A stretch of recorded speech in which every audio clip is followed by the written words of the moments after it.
Rome, the eternal city. Today it's a place dominated by Christianity. Its churches rule the skyline.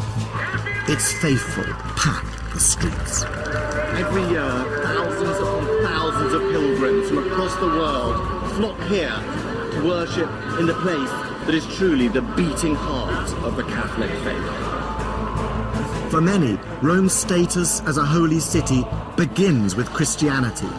But in fact, its origin as a sacred site owes everything to its pre-Christian past. It was exotic pagan deities who were first credited with transforming a hillside village to the capital of the most powerful empire the world has ever known. These were the gods of thunder, love, war, and wisdom, who dominated the city for 1,000 years and held its fortune in their hands.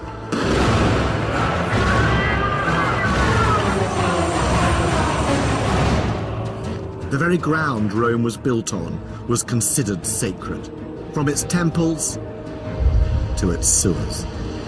You smell putrefaction, sweetness of waste, and it also stinks of history. It's a secret world lost in time. This is a city I've always been drawn to. And in this series, I'm going to be discovering just how it gained its tradition of holiness. I've come with the questions of both historian and tourist to examine the fabric of a place where power and religion go hand in hand. Rome has always been inspired and shaped by its passionate sense of sacred mission. Popes and emperors, kings and consuls have all believed they served a higher purpose, to fulfill the will of the divine. And in this episode, I'm going right back to Rome's pagan roots, to a world of empires won and lost, holy ambitions fulfilled, a place where signs from heaven could change the course of history, and men became gods. I want to find out just how this once marshy wasteland became one of the world's holiest cities.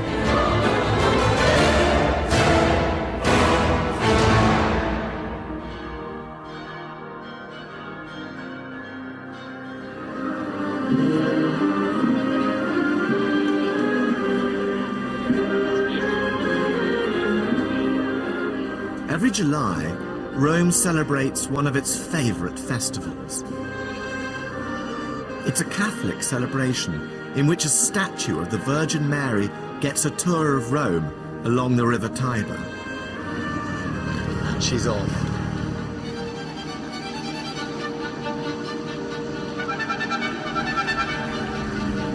It's quite a bizarre sight, the Mother of God taking a ride on a motorboat. But it does sum up Rome today. Here, religious pageantry is the city's daily theatre, on the streets and on the water. Christianity rules the holy city, but everywhere you look, paganism lurks just beneath the surface. Images of Mary on street corners were once pagan shrines devoted to the household gods. Ancient temples have been absorbed into the fabric of Christian churches. And the Pope has a pagan precedent. The ancient Romans had their own high priest, the Pontifex Maximus. Even this procession has echoes of the pagan world. In 205 BC, there are stories of the Magna Mater, a foreign goddess being brought into Rome by boat right up this river, just like this, except it wouldn't have been motorboats, it would have been wooden boats. It wouldn't have been balloons, it would have been incense lamps. But the modern Christian Rome of today, in many ways, was not so far removed from the ancient pagan Rome of gods and emperors. And there's a clue to the origins of Rome's timeless sanctity in its founding myth. Every sacred city needs a creation story, and Rome is no different. It's a tale that defined the ancient Romans. And as a tourist, it's a legend you still can't escape. There are glimpses of it just about everywhere.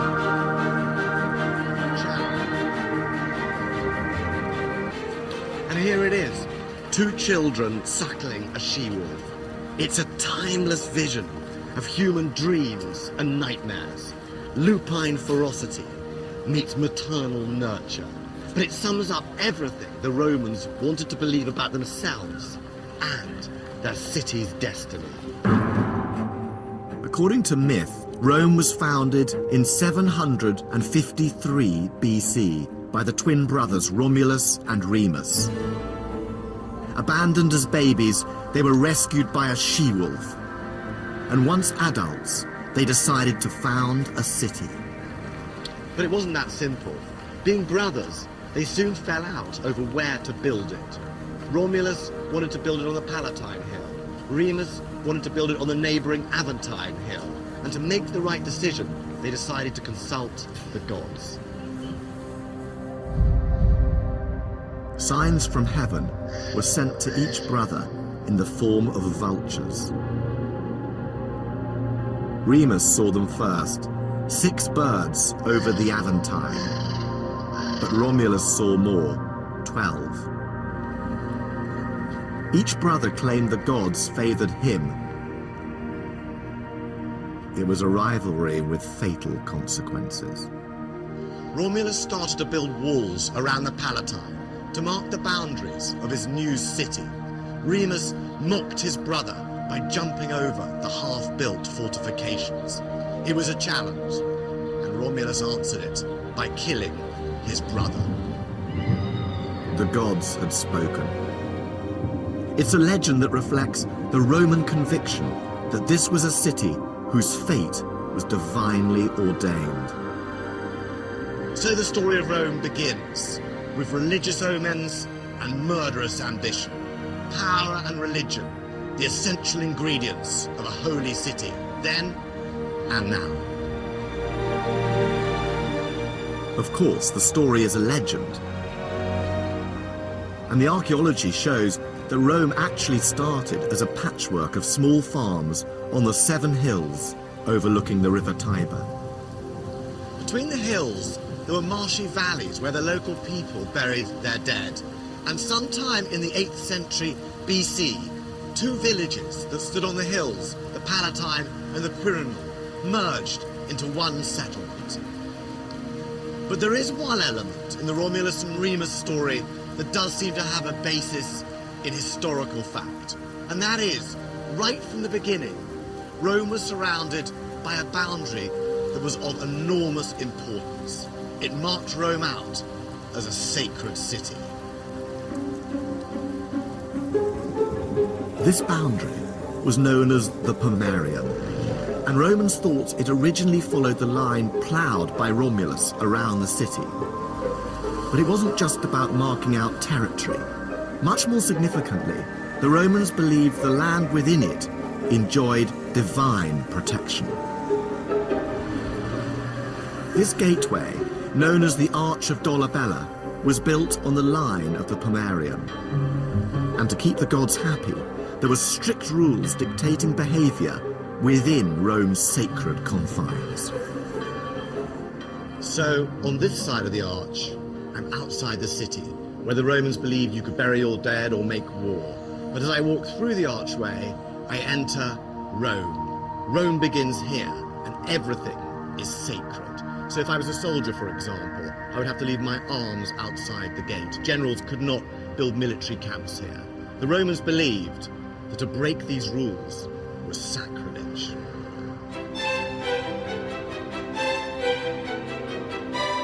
And this idea of what is and isn't sacred space has influenced the way the entire city has been laid out. It's why one of the main thoroughfares into Rome, the Appian Way, is lined with tombs. but only up to a certain point. They stop the moment you enter the city itself. It's also why the tombs of the early Christians, the catacombs, are on the outskirts and not in the center. But the sacred space in Rome wasn't just what you saw around you. It also extended beneath your feet, right underground. Deep below Rome is one of its most secret and holy sites. It's a network of sewers, but they weren't just to wash away the effluence of the Romans. Like everything else in the city, they also had a sacred purpose. They were said to be the brainchild of one of Rome's earliest rulers, Tarquinius Priscus, 5th monarch of the city, and one of a line of kings who ruled here. The entrance to the sewers is in the Forum of Nerva, and it's here I met up with Mark Bradley, for whom they are our personal passion. Truly an elegant look for the Dolce Vita. The sewers are still in use today, so precautions have to be taken. How do I look? I think we're ready to face the effluvia of the ancients. But I quickly realized that penetrating these fecal caverns wasn't going to be easy. No way. I don't think I can go down there. I hate to tell you this. I'm serious. No. Nobody's ever fallen down it. Don't like the look of it. Half an hour later, after a very 21st century panic attack that would have shamed the noble Romans, I managed to face this terrifying abyss. And as I descended into this twilight canyon of filth, I could smell it before I could see it. What a place. Oh my God. What is that? This is absolutely extraordinary down here. Yes, I mean, these are terribly, terribly important. This is the Cloaca Maxima, the Great Sewer, which is the oldest surviving intact monument in Rome. Forget all the temples, forget all the palaces. This is the real start of Rome. And one of the main functions of these sewers originally was to drain the forum that was being periodically flooded by the Tiber. It's massive. You can sail a boat through here, and the Romans boasted about sailing boats through here. Come on, let's explore.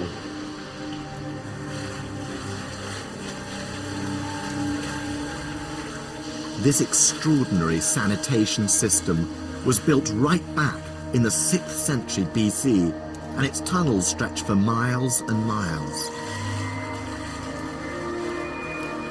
For 2,500 years, right up until the 19th century, this was the only sewer system serving the whole of Rome. And the ancient Romans believed it purified the city, both practically and symbolically. So, Mark, why are these sewers sacred? Well, these sewers are sacred in part because they flush waste out of the city, they cleanse the city, they make the city pure. And there are shrines marking particular points and junctions in the sewer.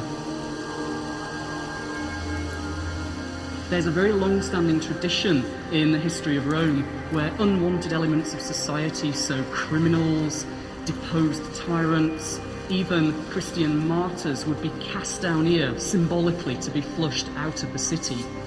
Which emperors were actually tossed down here? The one emperor who is very famous for this is the Emperor Elagabalus in the early 3rd century AD, who was a depraved young emperor who made a complete mess of Rome. He was eventually assassinated. His body was dragged really foully through the sewers and evacuated outside the city. That's all that's left of one of the last people to be here. The Romans believed this purging of the city was key to its very survival. If Rome was pure, the gods would be happy, and the city's fortunes would be secure. I actually didn't think I'd be able to get down here, but I'm so pleased I did. I love it. The stones themselves speak, perhaps I should say stink, of history. however disgusting it is down here, and it really is disgusting. The walls were liquid, the stink is appalling, it's sweet, and it's horror. And yet I have to tell you, there is a real grandeur down here, and it is the sacred grandeur of ancient Rome.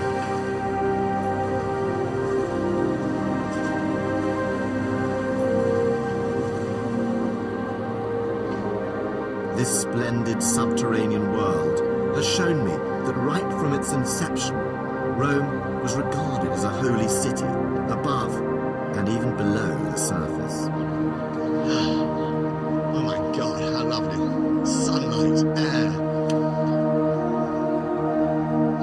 Goodbye, ancient tunnels of Rome.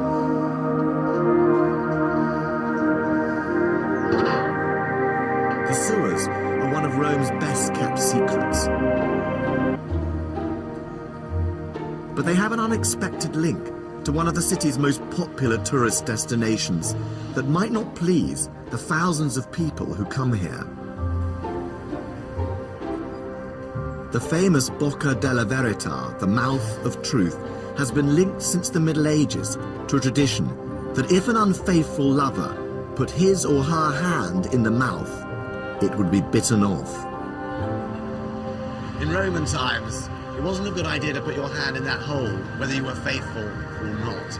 This is, in fact, a monumental sewer cover, decorated with the face of Oceanus, god of the oceans. The risk was not so much from infidelity as from infection.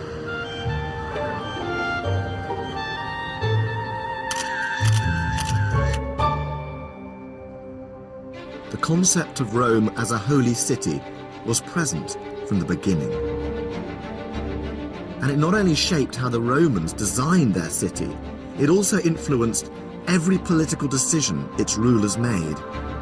The Romans were obsessed with the gods and their moods, and that governed how they behaved from dawn till dusk. Every soldier, every Caesar, believed he had a religious role. To commemorate the greatness of Rome was to celebrate its holy destiny. In this city, religion and politics were inseparable bedfellows.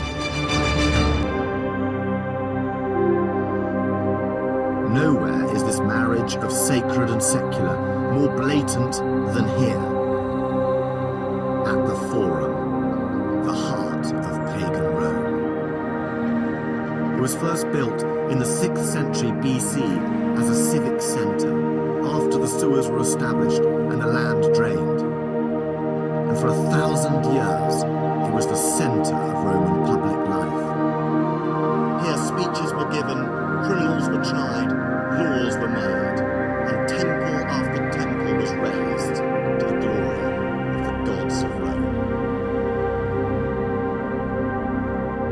According to legend, this was home to another king of the city, whose influence shaped the earliest traditions of Roman life. His name was Numa Pompilius. The Romans believed that it was Numa who created the religious rituals and structures that made possible the rise of Rome. And he did it right here. When you visit the Forum for the first time, you're both dazzled and bewildered. It's a mishmash of architectural fragments from different ages. There are traces of temples built and rebuilt, layer upon layer of Roman history. Much of what stands here today belongs to the time of the emperors, the last leaders to make their mark. But the origins of this site can be dated right back to the period of the Roman monarchy. King Numa was said to have established 4 colleges of priests with very clear responsibilities that were not just religious, they were also political. And without their say-so, the entire routine of Roman politics would grind to a halt. All buildings in the Forum, public or private, were dedicated to the gods. And all political decisions had to be made on sanctified ground, from holding elections to passing laws. So it was a group of priests known as the augurs who had the final say over planning decisions. This was the Senate House, but it was also something called a templum, a sacred space. The augurs would consult the heavens to approve the site and then map it out with holy staffs. It was as if the Houses of Parliament stood on a sacred rectangle. And if the space wasn't sacred, the decisions weren't valid. At the opposite end of the forum was the Regia. It was the royal residence, originally thought to be the palace of King Numa and the seat of secular power. But it was also the centre of religious control. This was once the headquarters of the Pontifex Maximus, the high priest, the supreme religious authority of Rome. And Pontifex Maximus literally means the greatest bridge builder. He was the bridge between gods and men. He regulated the rituals of Roman life and the divine law, and this gave him considerable political authority.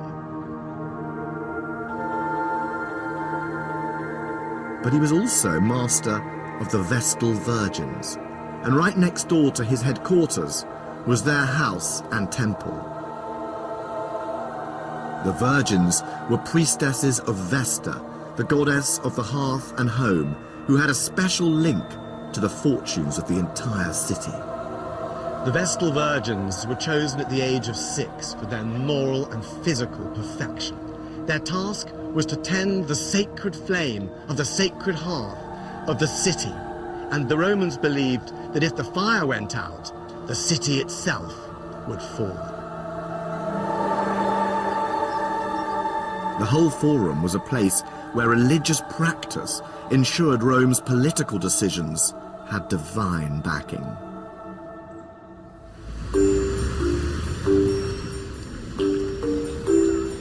I've always been fascinated by the macabre rituals that really decided the destiny of Rome. So I asked Mark Bradley to give me an insight into the work of a priestly group who were involved in one of the gorier aspects of Roman politics. They were known as the Haruspices, diviners from the Etruscan communities of northern Italy, skilled in interpreting signs from the gods. And there's a reason we're meeting in a fresh food market. So Mark, what is this still warm, almost pulsating bloody organ that we have here on the platter in this butcher's shop? This is a fresh liver taken from a newly sacrificed sheep. What the priest would do is they'd cut open the animal and they'd take out the liver while it was still pulsating, and they'd examine it to see what the future has in store. So the first thing we need to do is orientate it correctly. What the Haruspices did is they used a model of the liver to guide them, to remind them, to prompt them about how to read it. So what we have here is a bronze model of a liver from about 100 BC. And this is called the Piacenza liver. And on this you can see the gallbladder, the caudal lobe, and the liver was divided into 16 sections, and these 16 sections corresponded to the 16 regions of heaven. And each region was governed over by a particular god. So what we'll do is have a look at this liver and see what it tells us. So this area here, around where the gallbladder was, is an area governed by war gods. And if you find a discoloration, a tumour, a blood clot, a bile pool or something like that in this area, that might mean that the war gods are not happy. This might not be a good time to go to war. Another area that's very interesting is all of this area, which is associated with the Etruscan god Tin, who is the equivalent of Jupiter in Roman cult. If he's not happy, you need to make a sacrifice to him, or you need to build a temple to him or something like that. Okay, so if I'm an emperor, my legions are massed, and I now want to invade Germany today and destroy the German tribes, can I march today? Can you read the organ? Well, this liver is remarkably clean. This is absolutely unblemished as far as I can see. This is a good time to do pretty much anything. I'm happy. Call in the centurions, we march today. Absolutely. If religion was an essential part of a politician's life, For your ordinary Roman, there was barely a beat in the day that wasn't overseen by a god. Buongiorno. For the average Roman farmer, it wasn't just about sowing, ploughing and reaping. To get a bumper harvest, they had to keep the gods happy too. In April, there was the festival of Cerealia, dedicated to the goddess of grain, which involved heading out to the Circus Maximus in the evening to watch foxes with torches tied to their tails. This apparently protected the crops from vermin. And then there was the festival to the god Robigus, who governed mildew. To avoid an outbreak, farmers had to sacrifice a dog. And in October, to thank Mars for the harvest, it was a horse that got the chop. And private rituals were as important as public festivals. Families prayed daily to the household gods, the Lares, whose statues they kept at home in special niches. And they gathered for ceremonies in the fields to offer sacrifices, ensuring the crops would ripen. In fact, the Roman farmer had so many religious obligations, it's a wonder he had any time to tend his crops.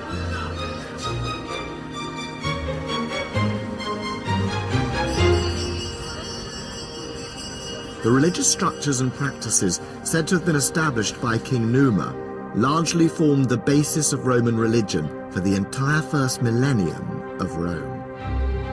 But in 509 BC, a political crisis broke out.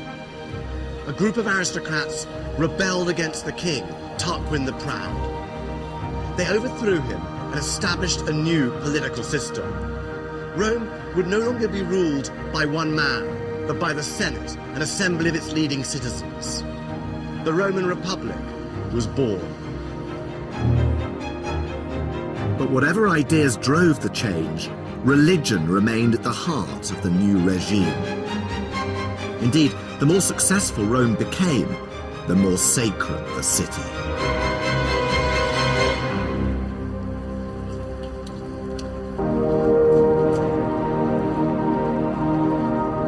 The dawn of the Republic was marked by an event that would have seen the whole of Rome celebrating in the streets. It was the dedication ceremony of a building that once stood here on the Capitoline Hill, the single most important temple ever erected in Rome. On the 13th of September, 509 BC, this spot above the Forum would have been packed with people. And what an awesome spectacle it would have been. They were there for the dedication of the vast new temple of Jupiter, Optimus Maximus, the biggest and brightest of the Roman gods. There was an altar outside for sacrifices, and the doors were always open, so passers-by could see the huge and gaudy statues of the gods within. For a Roman who was there that day, it would have been as magnificent as it was unforgettable. The entire ceremony was designed to remind the Roman people that the god Jupiter was the source of Roman glory. And for the new republic, this building marked a dramatic moment in the city's history. This was the opening ceremony of the first pagan cathedral of Republican Rome. The only surviving sections of the temple are now in the Capitoline Museum in their original position. Matthew Nichols believes it's a building that encapsulates the sacred ambitions of this new regime. What we're looking at here, Simon, is a wall that forms part of the foundations of the Temple of Jupiter. It's not the temple itself, it's merely the foundations that built a huge platform on which the temple sat. And how big was it? It was enormous. It was awe-inspiringly huge. You've got to imagine a podium that was perhaps the size of 2 Olympic swimming pools side by side, with the temple itself sitting up on top of that. So this dominated central Rome, this dominated the Forum. It looked down on the Forum, it looked out across the hills and valleys of Rome. It could be seen from a long way away, and it was a magnificent sight. Who built it, and what was its political significance? Its significance is really what it tells us about the ambitions of the Roman state. It was linked right from the start to conquest and the divine mission of conquest the Romans felt they had. But even though we associate this temple very closely with the Roman Republic and the many rituals of the Republic, in fact it was planned, it was conceived when Rome had kings, was ruled by Etruscan kings, and the last of them, Tarquinius Superbus, was responsible for almost bringing this temple to fruition, and then his rule was blown away in the revolution. So why did the Republic adopt this very royal enterprise? Romans loved the idea that their rule and their growing empire was sanctioned by the will of heaven, that this was a mission that the gods entrusted to them as a people. Even when the kings were gone, the Roman people could carry that mission forwards. The building of this temple marked a watershed in the history of the Holy City. It was the moment when Rome transformed from being a town of small-scale temples and shrines to a sacred capital embellished with its own cathedral. The Temple of Jupiter was a declaration of the astonishing religious and political confidence of Rome, a rising power blessed and propelled on its sacred destiny by the forces of the gods. And that power was consolidated by the raising of ever more temples. Their remains can still be seen all over Rome. As the Romans conquered new territories, the spoils of victory poured into the city. And since the Romans attributed their success to the gods, so the victors built more and more magnificent temples in gratitude and in celebration.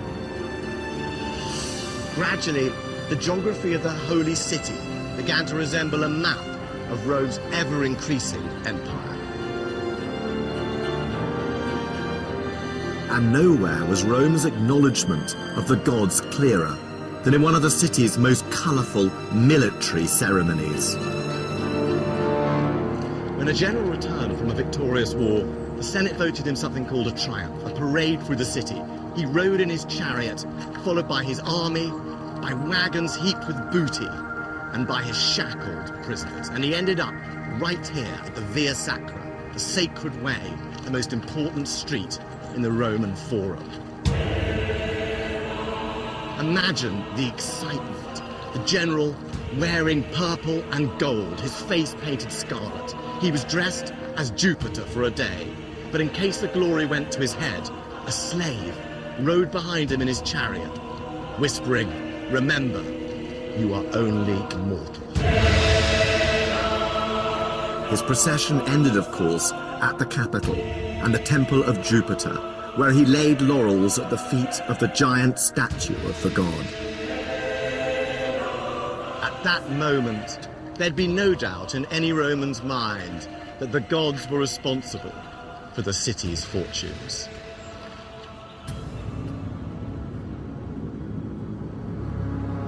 But the success of the Republic came at a price. It was the purity of Rome's religion that suffered. The city's expansion into a vast empire led to an influx of foreigners from Greece to Egypt, and with them came their gods. Rome's senators could have suppressed these new divinities and stayed faithful to their own, but they took a more pragmatic approach. Foreign gods like Isis and Serapis were absorbed into the state religion, and in the 3rd century BC, one was even imported to try and avert disaster.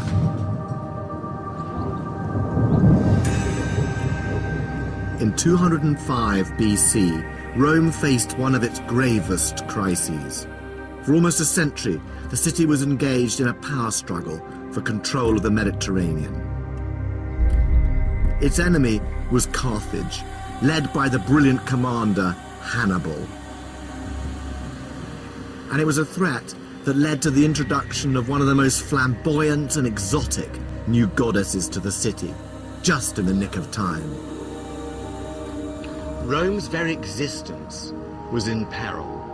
Strange portents and mysterious hailstone storms threatened danger, and in their panic, the Romans decided to consult the Sibylline books, sacred texts kept in the great temple of Jupiter. Their advice was clear. In order to avoid defeat by Hannibal and the Carthaginians, the Romans must import a foreign goddess from Asia Minor. Her name was Magna Mater, the Great Mother, and her arrival in the city and her acceptance as one of its official gods, that alone would help save Rome.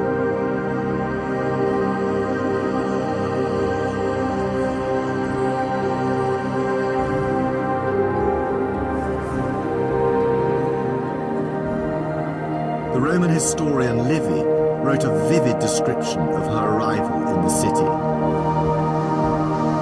The goddess was shipped up the Tiber, accompanied by her cult officials, known as the Galli, self-castrated eunuch priests.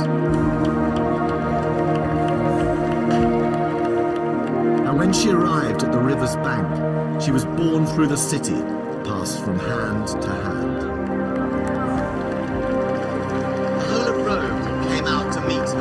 Incense burners lined the streets, and all the Romans prayed that she would enter the city willingly.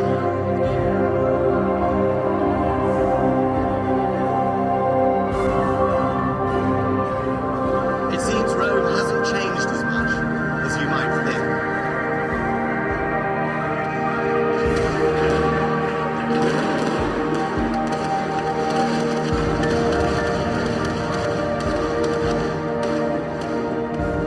Shortly after her arrival, Magna Mater was given a home at the very center of the city, a temple on the Palatine Hill, and her rituals were incorporated into the official calendar. 3 years later, Hannibal was defeated. The story of Magna Mater shows how far Rome had come. It had transformed from sacred village to a holy city, dedicated to a multinational pantheon of deities.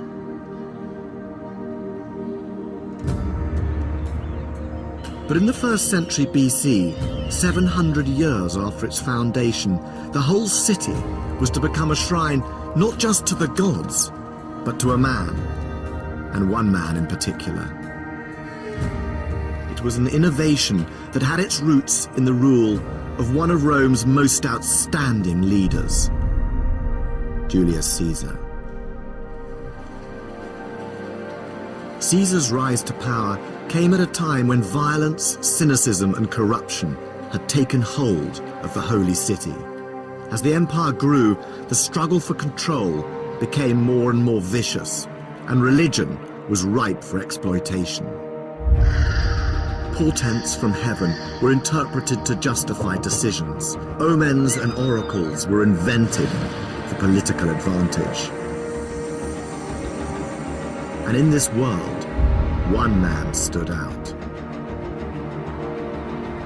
Caesar was so exceptional, the Roman state was almost too small for him. Nicknamed by his own soldiers, the balding adulterer, he was a gambler, a risk-taker, and he was an arch-manipulator of religion for his own political ends. He even claimed to be descended from the goddess Venus herself. But his success provoked the jealousy and suspicion of the other nobles, with deadly consequences.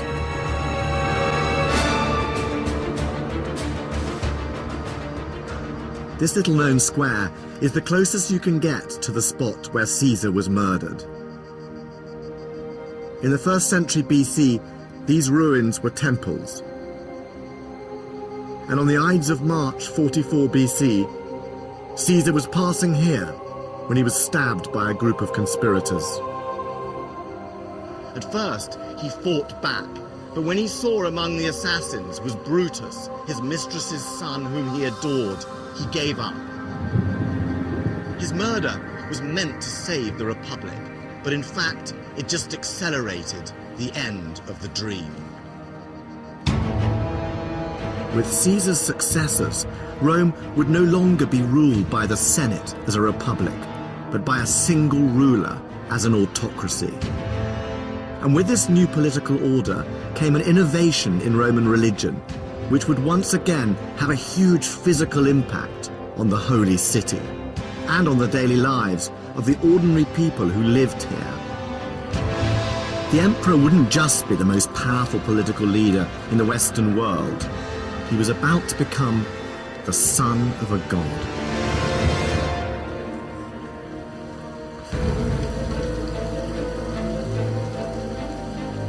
Caesar's heir was his 18-year-old nephew and adopted son, Octavian, a brilliant political strategist who combined the old and the new to give Roman leaders a new status.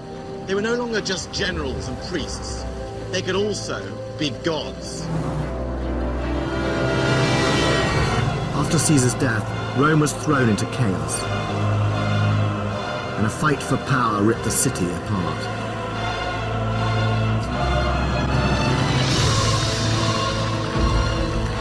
Octavian found himself in a bitter struggle to rule the empire against Caesar's right-hand man, Mark Antony. Mark Antony allied himself with the irresistibly vampish and hugely ambitious Queen of Egypt, Cleopatra. Together, they embraced an Eastern version of power and religion. But Octavian cleverly used this to turn the Romans against them. Antony and Cleopatra were defeated in battle and committed suicide. He by sword, she by snake. And Octavian became Rome's first emperor. Octavian's victory marked a crucial turning point in Rome's history.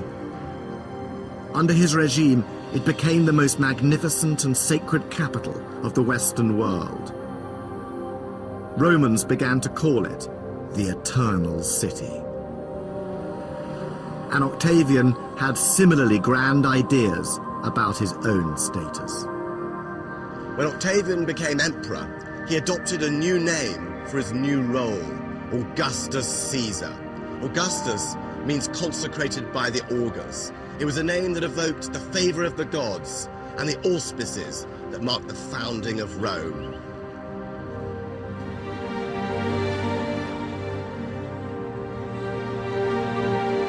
The name Caesar also linked Augustus to his murdered uncle, Julius.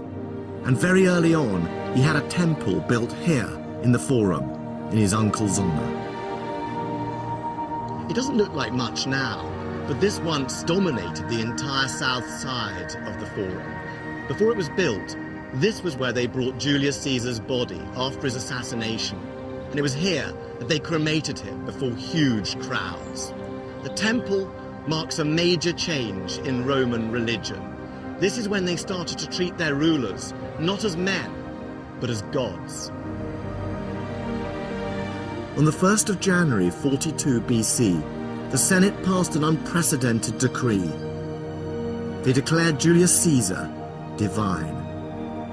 It made him the first historical Roman ever to be officially deified. With a temple and priests, this mere mortal had now become a god.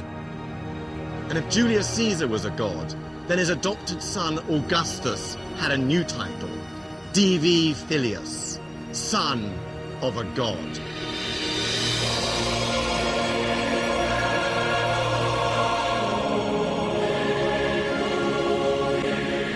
But Augustus's desire for divinity wasn't satisfied by a title alone.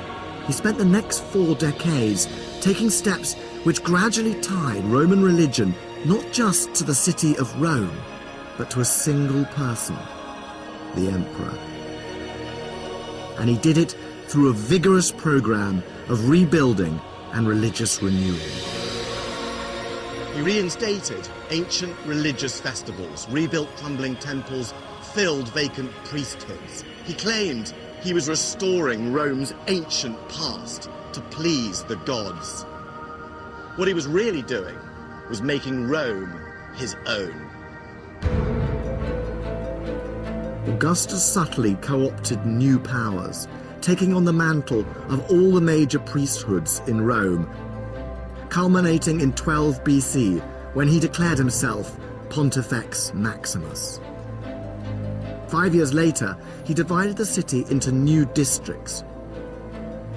And on every street corner, he built a shrine. In his meticulous way, he was altering the whole focus of Roman worship. Very few traces of these ancient shrines remain, but there's one in the Vatican Museum. It's tucked away from public view in the Pope's own private gallery. And its carvings show just how the shrewd Augustus was shifting the object of Roman worship from the gods to himself and his own family. Questo è un altare dove probabilmente venivano fatti i sacrifici a una divinità. Questo è un altare molto importante perché nella sua non grandi dimensioni ha 4 scene di tipo propagandistico riguardo ovviamente Augusto e la sua genealogia. So what are the images on it? Questa è una scena di sacrificio dove Augusto è nella veste di sacerdote sacrificale. Il sacrificio era importante in antica Roma perché era ciò che connetteva l'uomo alla divinità. Per cui in questo caso Augusto è il tramite tra il popolo romano e le divinità. And Augustus's family connection to the gods is even more explicit in another scene. Questa immagine in particolar modo rappresenta Cesare. Questo altare in particolare ci ricorda che Cesare è diventato una divinità, è quello qui che con il suo carro sulla sua quadriga vola verso il cielo. Il cielo qui è rappresentato da questo personaggio con la veste sopra la testa, tonda. What did Augustus want the people who saw this shrine to believe? Questo è un monumento che riesce in qualche modo a focalizzare l'attenzione di chi lo guarda nei confronti di Augusto e della sua famiglia.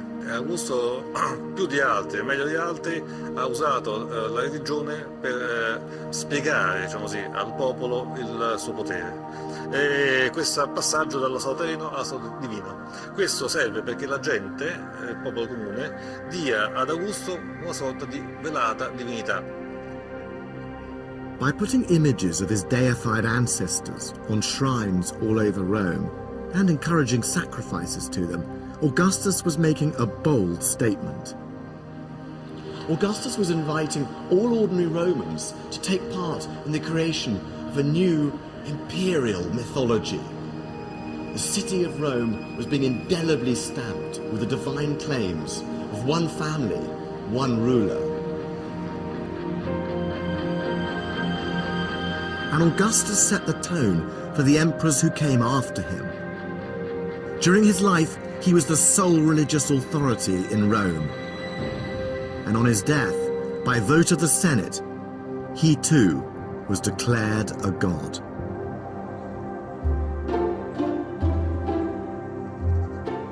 The Forum is a living testament to Augustus's precedent. Temples to deified emperors would soon dominate this sacred space. So here is the temple to the Emperor Antoninus Pius. And here, these columns were the temple to the emperors Vespasian and Titus. Now, Vespasian, who was a bluff soldier, kept a sense of humor about divinity. When he lay on his deathbed, he joked, "I think I'm about to become a god." But other emperors lacked his sense of detachment. The demented Emperor Caligula cavorted as the goddess Venus in a gorgeous, bejeweled dress. The Emperor Hadrian took all of it a step further when he deified his young, gay lover. And as for Nero, he built a 120-foot statue of himself as the sun god, right here in the center of Rome. But it was the imperial cult and its demands that provoked a minor challenge to Roman religion with world-shattering consequences.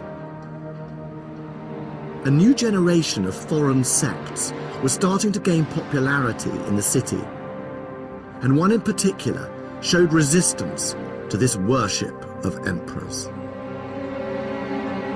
That cult was, of course, Christianity.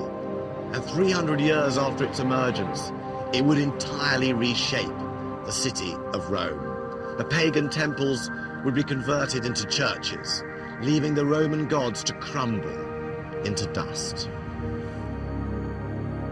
But when it first arrived in Rome in the 1st century AD, Christianity looked less like a force to be feared and more like a sect of cranks with peculiar and preposterous beliefs worthy of mockery. And there's a glimpse of just how unthreatening the pagan Romans initially thought the Christians were in a rare piece of ancient graffiti uncovered by archaeologists in the 19th century. So here it is. It's very small and it's very hard to see, and I find it absolutely fascinating. What we have here is a human figure being crucified on the cross.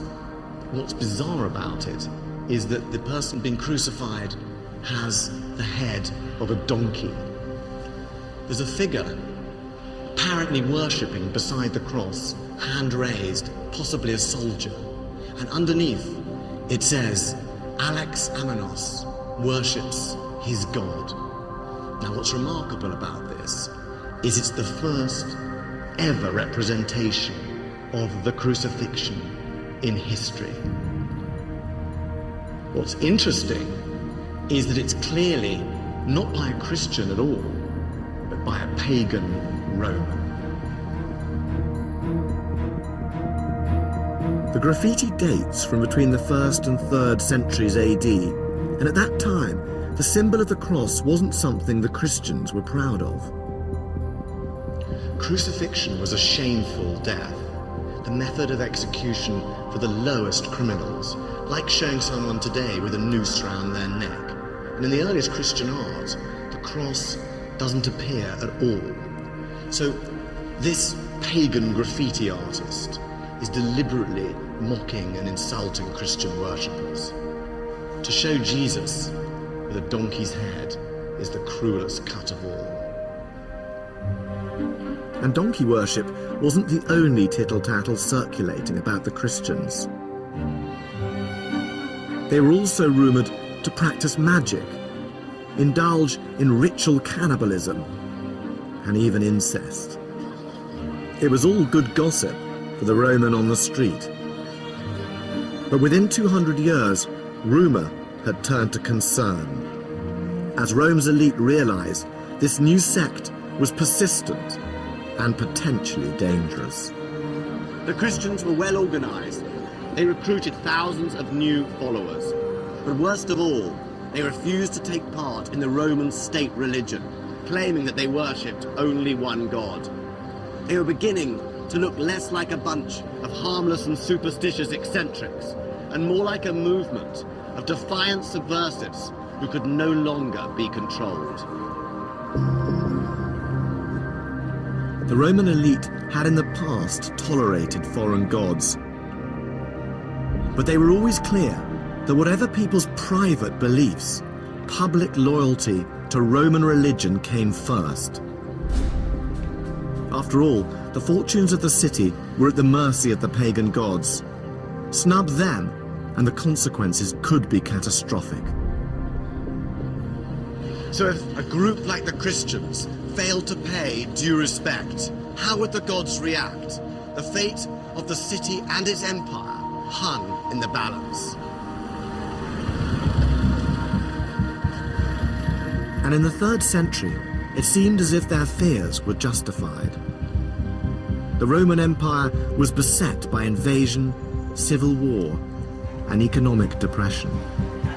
It was on the verge of collapse, until the reign of a new emperor, Diocletian. He was a superb general who restored order by conquest, reform, and restoration of the old gods. But one sect resisted. And when Diocletian's palace burnt down and the army's sacrificial portents looked bleak, the Christians were blamed for failing to honor the Roman gods. Diocletian decided to solve the problem by force. In 304 AD, he ordered every citizen of the empire to sacrifice publicly to the Roman gods. and if the Christians refused, they would be executed. It was a strategy designed to drive the Christians into the open. Yet despite the threats, they remained defiant. Rome's senators were baffled.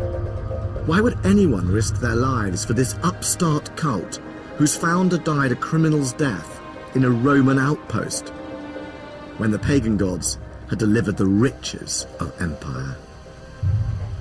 Yet still, pagan Romans were choosing to convert.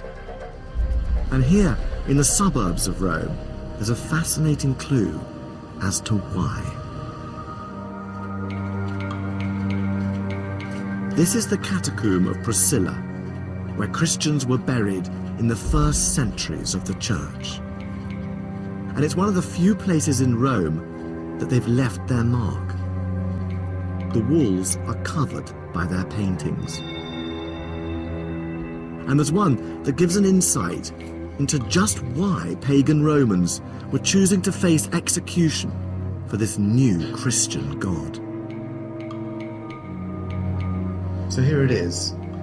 This is a biblical scene from the Old Testament book of Daniel. And it tells the story of these three Jewish characters who were in exile in Babylon from Israel. They refused to pray to the image of the king of Babylon, Nebuchadnezzar. And as a result, they were sentenced, as you can see, to die horribly in this fiery furnace. Parallels for Christians facing persecution in Rome were clear. But there's a twist to the biblical story which gives this image another dimension. What's surprising about this is that if you look closely, these characters are praying, but they're not burning. The book of Daniel says that they were able to walk unscathed among the flames and emerge entirely unharmed. Their God had saved them. But for Christians, this had another layer of meaning. The Christian God would not only save Christians from persecution, he would also save them from death itself. Christianity offered eternal life. And this belief in eternity had huge appeal in this pagan city. For your average Roman, life expectancy was only 29, and daily life was hard. For the poor, the slaves, the pagan Romans at the bottom of the pile, this Christian idea of a new life after death offered hope amidst the grind of unrelenting poverty. The Roman gods may help you conquer an empire, but they didn't offer immortality. It was a masterstroke. Rome's leaders might be worshipping its pantheon of pagan gods, but some of its people were starting to look elsewhere.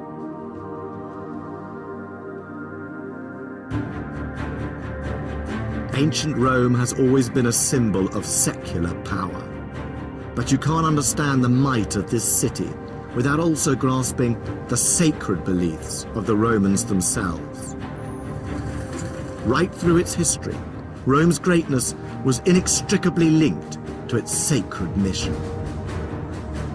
For its first 1,000 years, Rome's palaces and temples expressed one thing.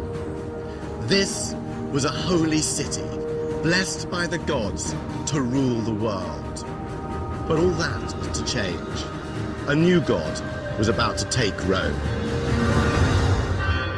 Next time, Rome's transformation from pagan heartland to the capital of Christendom as religious revolution hits the holy city. Waldemar Januszczak brings the dark ages out into the light here on BBC HD. His brand new series continues at 7:30 tomorrow. Next tonight, though, stay with us for an epic journey around our frozen planet.